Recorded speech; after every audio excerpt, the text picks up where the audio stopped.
Do you love fantasy football, but you're just looking for a little more? Are you tired of your league mates not responding to your trade requests? Do you hate when someone auto drafts? And are you just sick and tired of being the only person involved in your fantasy league? Well, if you said yes to any of those questions, then Dynasty is for you. So what exactly is Dynasty? Unlike a traditional redraft league, a Dynasty Fantasy Football League has no hard reset. So that means you retain 100% of the players that were on your roster and carry them over into next season.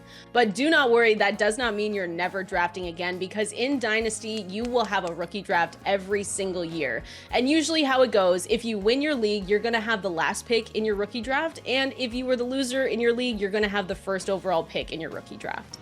Dynasty managers are constantly faced with the questions of should they win now or should they build for the future? And in reality, the answer is going to be the same. You want to win, but how much are you willing to sacrifice in the present for future success?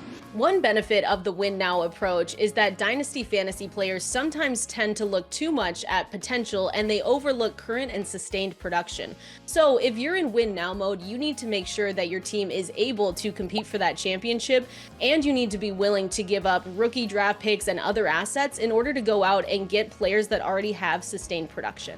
On the other hand, we have the building for the future approach, and that is exactly how it sounds. You are looking at a player's potential, even though they might not produce for you in the short term. So bypassing a fantasy player that you think won't produce and going out and getting a rookie or a second-year player is going to be big when you're building your roster this way. So how does Dynasty work when you first start out? Since the league doesn't go through a true reset and you carry over your rosters, the only time all players are going to be available to be drafted is in your league's startup draft. And this is very different than traditional redraft fantasy, where you get to reset your rosters every single season. Now, if you're feeling a bit overwhelmed, it's totally understandable. Here are 3 quick notes to remember about Dynasty. First, a rookie draft is going to happen once a year. Second, your roster is going to vary in size. Most Dynasty rosters have at least 25 roster spots, but they can get up to 30 or more. And of course, it does not stop there. There is also some Dynasty leagues that use something called a taxi squad, which is where you can put a player that isn't necessarily good enough to start right now, but you hope could have future success. All right, so now if you're bought into Dynasty, here is how you can start your own league. First, you're going to need committed players because Dynasty requires year-over-year commitment.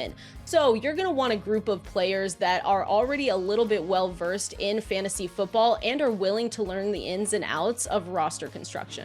Finally, any new manager of a Dynasty league is going to have to figure out where they want to host that league. But the best part about the fantasy football community is you don't need a group of friends. You can join an already existing league, and we can help point you in the right direction over at the Fantasy Life Discord, so jump in and we'll see you there.